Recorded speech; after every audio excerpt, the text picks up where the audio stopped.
All right, so quickly from last time, we talked about this idea of gender, the rise of the concept of gender, and we talked about these different ways in which people try to define gender. We haven't given the biblical definition of gender just yet. We're coming back to that. But right now we're just trying to understand how gender came to be a thing, how it came to be a term that's used, because prior to the 50s, we didn't use the term gender like we use it today. It was a purely grammatical term. Sex was the term that was used to speak about biology differences between males and females. And at some point, this idea of gender came into the modern vernacular, and it's a concept that is just everywhere today. So we were tracking the rise of this idea. We looked at some important figures, and Jean-Paul Sartre and Simone de Beauvoir, and we finished last week with the person who really drops the phraseology, the terms, and really the concepts of gender into the popular vernacular, and that was the man called John Money. John Money.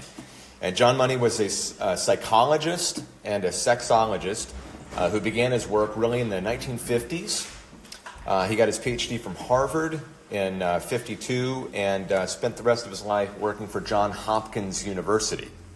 Johns Hopkins, you'll remember, was big in the news during COVID, putting out all of those daily updates on the numbers with COVID. So it's still there. And he started the Johns Hopkins Gender Identity Clinic in the mid-60s. Okay, so his PhD, what his focus was on biological sex ambiguities. Okay, back then the term was hermaphrodite, people whose peoples who they had ambiguous biological features. It was difficult to determine whether it was a male or a female. The term that's used today is called intersex. But people with ambiguous genitalia and abnormalities in their chromosomal makeup. So instead of an XX for a female and an XY for a male with the SR, is it SR chromosome that has to function in order to make things work, to develop those reproductive organs. So you might have a 2X and a Y, or an X in some cells and an XY in other cells, and what you end up having is ambiguous features. Okay, so they have male and female characteristics in their sexual anatomy, so he spent most of his time focusing on these individuals and trying to understand how did they develop over those formative years, those first 2 to 3 years of life. Are they becoming boys or girls? Okay, are they going to be men or women? We're having a hard time determining whether this is male or female. So what happens to this person? And so he used these individuals as case studies to explore the relationship between biological sex and the societal expectations that we place upon individuals. So how they should dress, how they should act, what interests they should take, and so forth, that should correspond to their biological sex. And this allowed him to focus on individuals whose sex didn't align with their gender identities, or their sexual orientations, or the gender roles that were expected of them. Okay? And so what he concludes is that sex and gender should be distinguished. So he doesn't coin the phrase gender like we're using it today, but he coins other phrases like gender roles, sexual orientation. And here you see in his dissertation, he argues that gender is the psychological and sociocultural expression of sex. Gender is the psychological, how we think about ourselves, okay? What we refer to today as our gender identity, our self-identity, and sociocultural expression of sex. So how do we express that gender identity in society around us? So he's making these distinctions. And gender, he's arguing, is influenced by multiple factors. Okay? Genetics would be one of them. Our biological makeup, hormones, but also our social environment.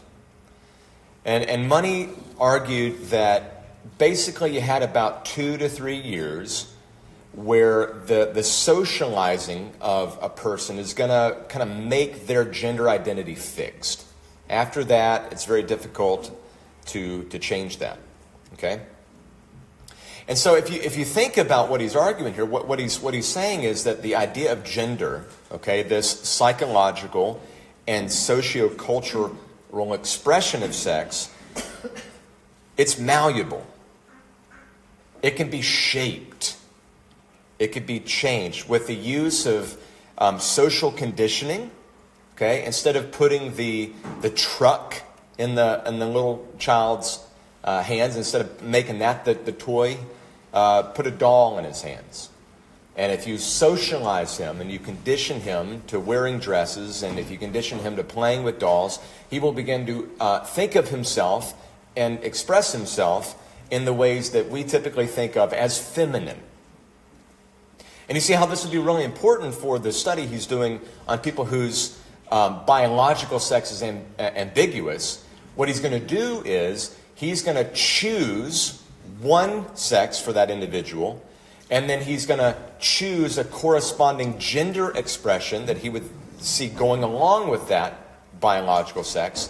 And through the use of medical technology, so he's going to use hormone treatments, he can use surgeries and other medical interventions, he's going to treat people who have an intersex condition, assign them a sex, and then assign them a corresponding gender, and then have them socially conditioned to live and understand themselves as that particular gender. So do you understand what he's doing?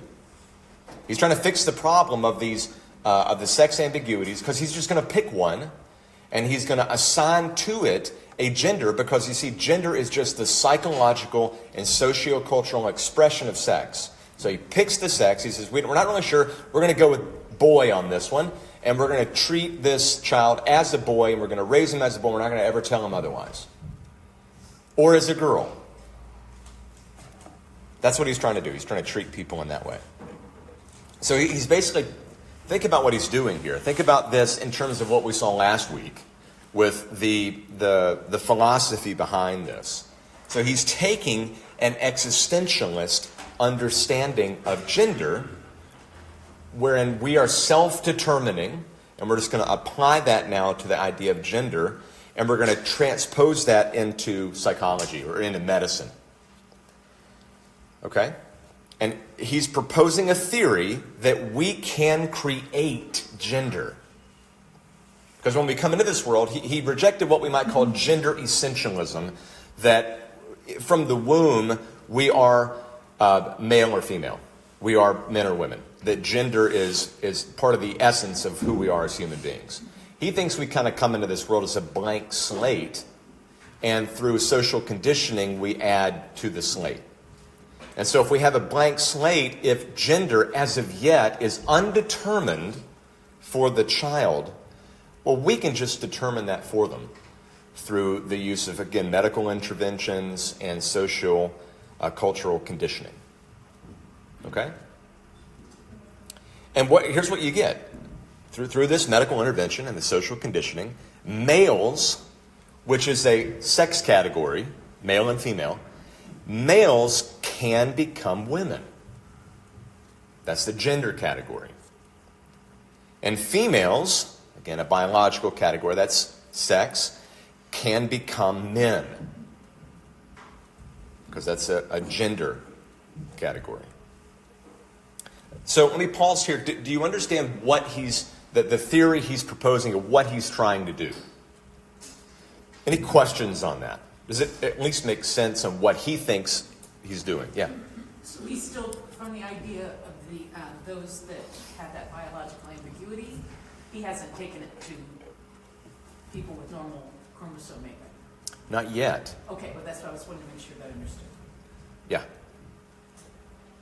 Well, what would be the alternative to that?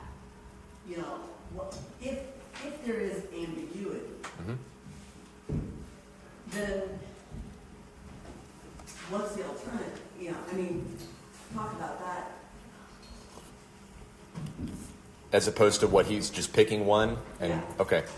So the alternative to this that is far better than what he's offering is to, rather than trying to intervene medically, rather than trying to choose what we don't know based on our best understanding and giving them hormone treatments, giving them surgeries and socially conditioning them, to just let things play out naturally. And what I think what most have found is as that happens, there's a good number of the very small percentage of the population that has this condition that they just work these things out on their own. And it seems like the best alternative to what he is doing is to let the child develop on their own and observe what the child typically does. Because there's going to be phenotypes that are going to be associated with the dominance of their particular maleness or femaleness, that it'll just happen naturally. Is that person probably going to struggle in life in a variety of ways? Sure. But what we're going to come back to is an argument that says, given the fact that there are people who have these ambiguities in their sex, given the fact of intersex conditions, people are going to argue that we should therefore get rid of a binary understanding of biological sex, of male and female. And we'll come back to the response to that, but I'll just say it now. Just because you don't know whether a person is male or female does not imply that they are neither male nor female.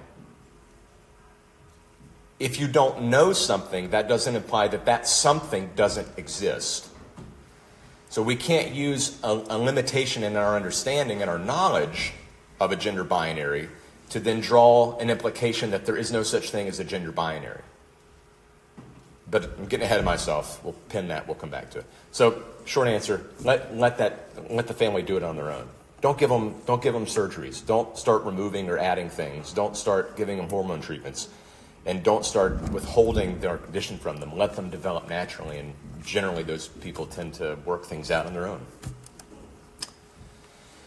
But you see, he doesn't think that.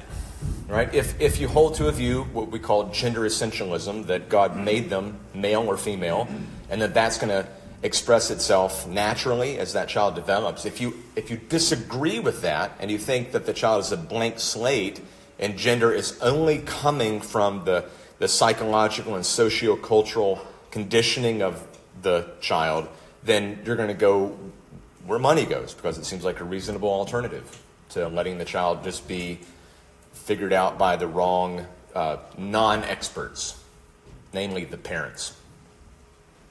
Okay? All right. So, he's dealing with this with intersex conditions, and you asked the question, well, what about trying to apply this theory to people who don't have intersex conditions? How would we test that theory?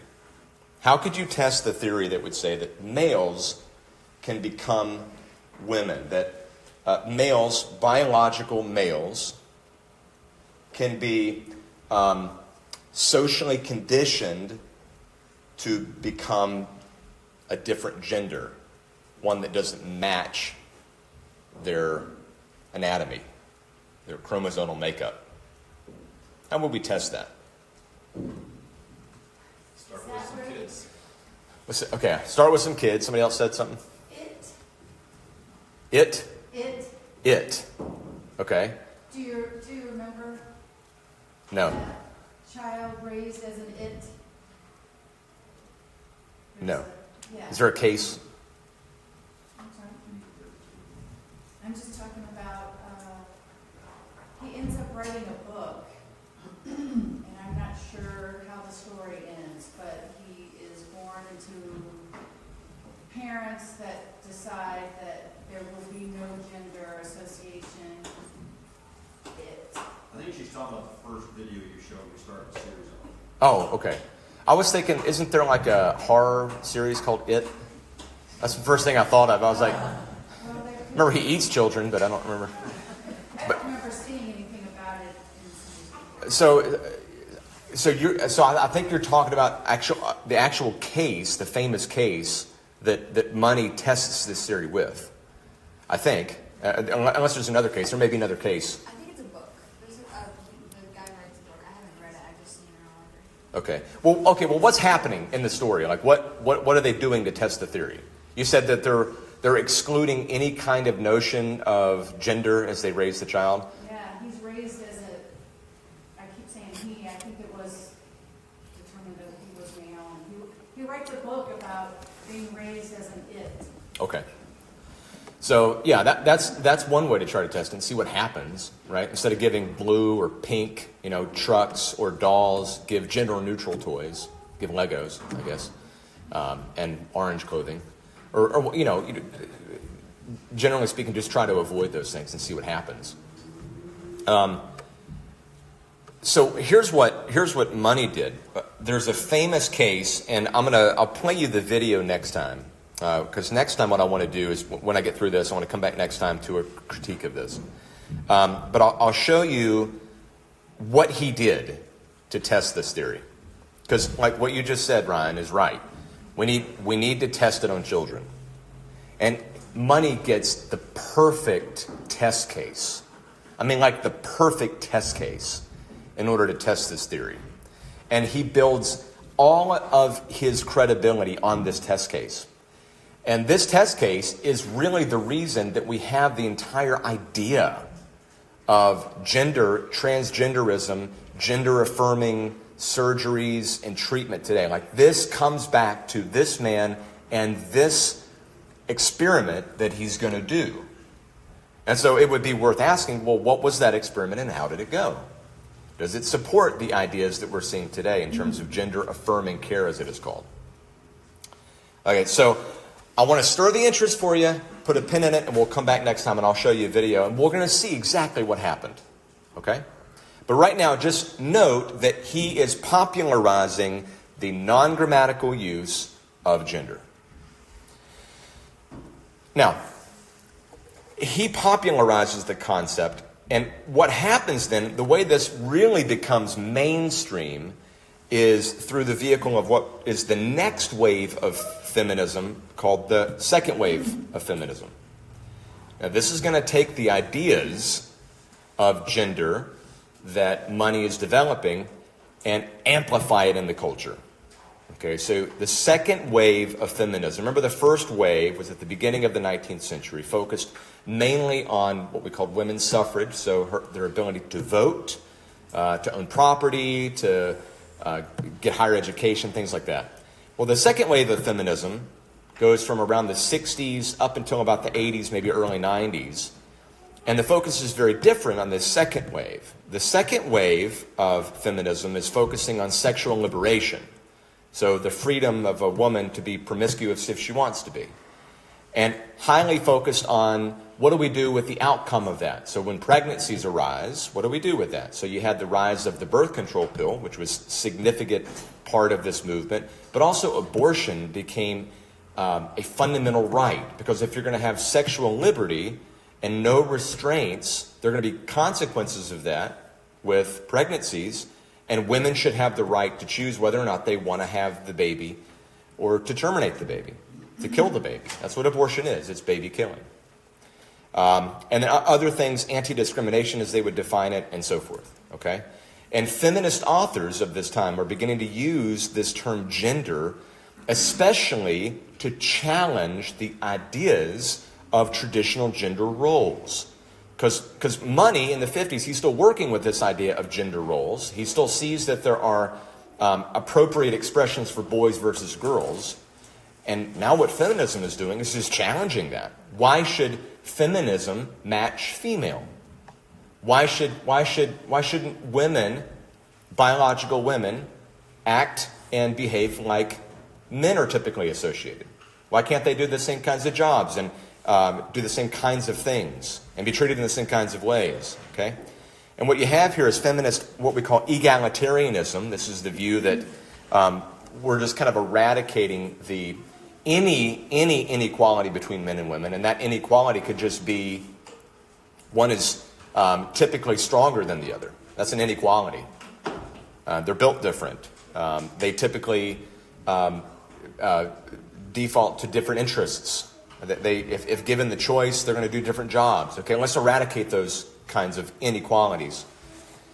That's egalitarianism. So they're arguing not just for the equality of value, but equality in gender roles.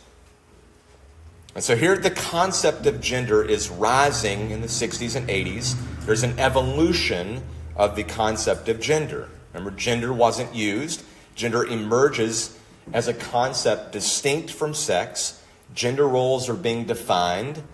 And then gender roles are now being challenged. Okay? So you see the rise, but now we're beginning to have some conflict within the movements. And all of this is really paving the way for the next stage in the evolution of gender. Or rather, really what we're now doing is we're going down the hill. This is beginning to move toward the de-evolution of gender. And that's going to take us to a figure called Judith Butler. Butler, born in 1956 and still kind of going today. She's a philosopher, a gender studies scholar. She's still at work today. She just published this year a book called Who's Afraid of Gender? Her groundbreaking work, though, came back in 1990 with her book Gender Trouble. And what she's doing there is she's trying to dismantle the prior sex and gender distinctions.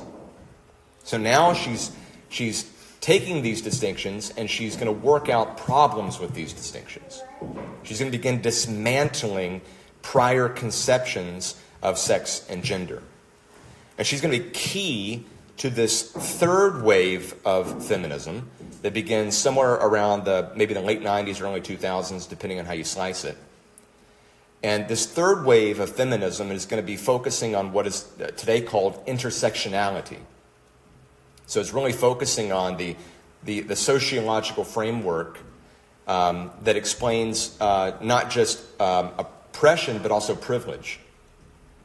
And so where the second wave of feminism is arguing that women are oppressed, Butler begins to say, well, there's other aspects to oppression. So a woman might be oppressed, but a woman of color is going to be more oppressed. And a transgender woman is going to be more oppressed. A transgender woman of color is going to be far more oppressed. And so we're beginning to see these distinctions in this third wave of feminism. Kimberly Crenshaw, have you heard of her?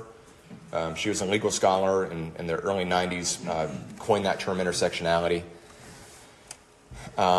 This becomes the third wave of feminism. So what is Butler doing? She's dismantling the prior understandings of sex and gender distinctions. She's going to argue, and this is from her book, female. Now, is female a sex or a gender term? This gets confusing, so let's try to hold it together here. Is female a sex or a gender term? Sex. Sex term? Anybody want to go with gender? Okay, good. It is a sex term. What would be the gender term that would correspond to female? Yeah. Woman. Good. Or we might say feminine. That could be another expression. So female, this is a biological sex category. Female no longer appears to be a stable notion. Its meaning is as troubled and unfixed as woman. So if you begin to see some of the problems with the concept of gender, because it is a social construct, it's something that society creates. And there are problems with that because what if society creates an expectation that is inherently oppressive? That was the argument in the second wave of feminism. All of these expectations for women are oppressive and repressive. And if we identify the problems with the concept of gender, what we're going to find is we're going to have the same problems with the sex concept of male and female. Okay? Both gender and sex are social constructs. That's what Butler's going to be arguing. And we can't really make an essential difference between the two. And she's going to argue that sex and gender are not binary. It's not just two options. which means that there are no sex or gender or really sexual norms. That's going to fall out from this. Now, let's stop there. How does this differ from what John Money was doing? What was Money's idea? What was he trying to match? He recognized there were two different, I don't know which word you want to use, but you could go in either direction. And here they're wiping that out. Okay, so we don't know which sex the child is, so we're going to go with one. And which gender does he choose to match that sex? So if he says, we're going to go that this child is a boy, he's not picking feminine social conditioning. He's choosing masculine social conditioning. Because Money still sees a connection between gender and sex. Does that make sense? So if it's a boy, let's socially condition him to be a boy. And if it's a female, we'll social condition her to be a girl. See? So he's arguing that sex is biological, gender is a social construct, and they should try to match each other. Butler's rejecting that all whole cloth. Okay? She's saying both of them are social constructs. And understand, she's not denying that there are differences in our reproductive anatomies. She's not denying that. What she's challenging is how we understand those differences in our reproductive anatomies. That is what is socially constructed. Okay? So there's the issue of intersex, which seems to suggest that biological sex is on a spectrum. It's not just male or female. But more than that, she's going to talk about sex assigned at birth. So what we assign a person, the understanding of a person's reproductive anatomy, that's what she's challenging. There's no natural or essential body, what we call biological sex, that precedes the gendering of that body. And so if that's true, why would we ever think we should match maleness and manhood? That's the argument. Sex and gender are not something you are, Butler argues. Sex and gender, it's something that you do. And her term was gender performity. Gender is something you do. It's not something that you are. So Money's working within this binary framework. He's trying to match sex and gender. Butler rejects that entirely. If sex and gender isn't what you are, it's what you do, you obviously can't limit that to two choices. This is where we get the unlimited choices of sex and gender. This is where the spectrum goes this way, and you could go anywhere within that spectrum. Okay? So just think about the implications of this. Should a person's gender match their biological sex? Should. What would Butler say? Money said yes. Butler would say no. He would say no to that because should implies there is a norm. And there isn't a norm. That would assume sex and gender is determined and fixed and essential in some way. She says it's not. Okay? Here's another question. Why should heterosexuality be considered the norm and other sexualities be considered deviations from the norm? So heterosexuality is male and female together. That would be the norm. Well, she's challenging that. That can't be the norm because that assumes some essentialism that something is determined and fixed. Why should homosexuality be the deviation from the norm? Why shouldn't that just be the norm? Or some other sexual expression? So she's just saying none of them are norms. There are no norms. Okay, there's no objective unchangingness about these ideas. Okay, well, now let's think about that in terms of our preferred pronouns. Should we have certain expectations for preferred pronouns? No. This can be just as fluid as sex and gender itself. And when you hear people kind of mocking this idea, well, how many pronouns are there? Somebody said that there are 35 or there's 300. Well, there's no limit because it's not fixed. There's no norm. And so, you might not agree with this, but just kind of understand how she's working through this. She's applying it consistently. If Butler's right, then we really shouldn't insist on any particular personal pronouns. They should just be completely up to the individual. We shouldn't insist on any particular norm for gender and sexuality, because there's not one. Okay? She's dismantling these prior sex and gender distinctions. Okay, so we've got the rise of gender, and now we're coming back down the hill. Okay, we're devolving.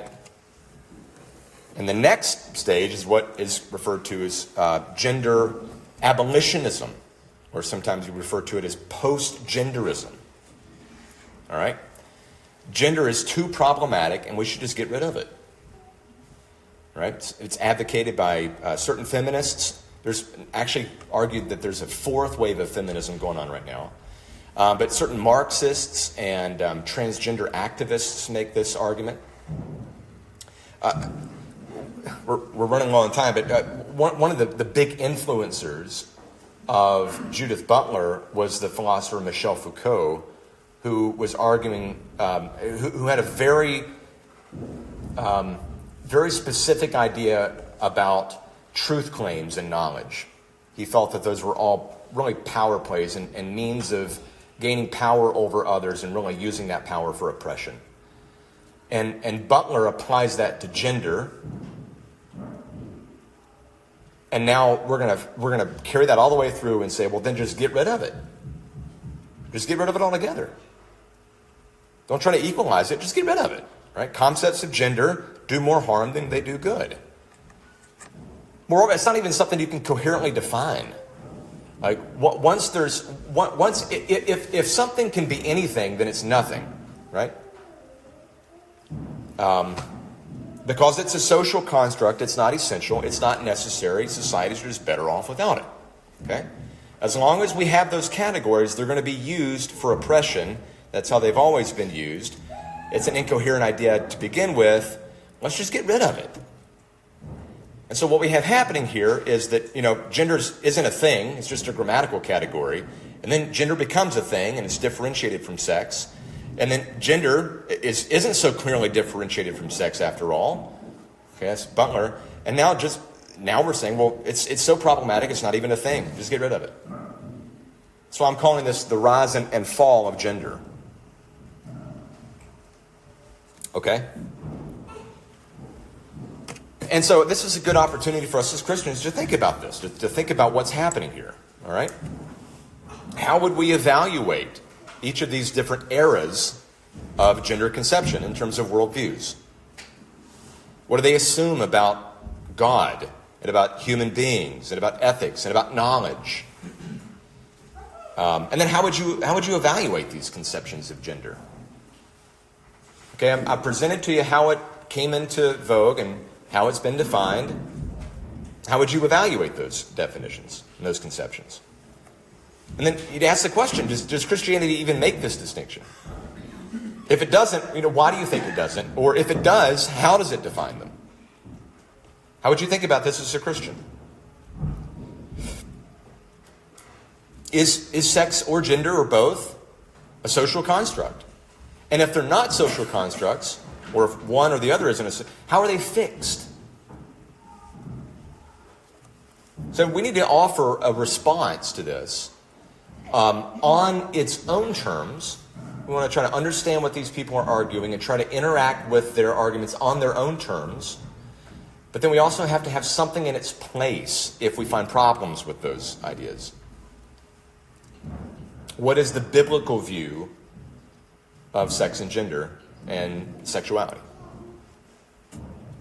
That's what we're gonna come to next time. Next time, we're gonna offer a critique of these views, and we're then gonna move to building something in its place. We're gonna begin building a biblical theology of sex and gender.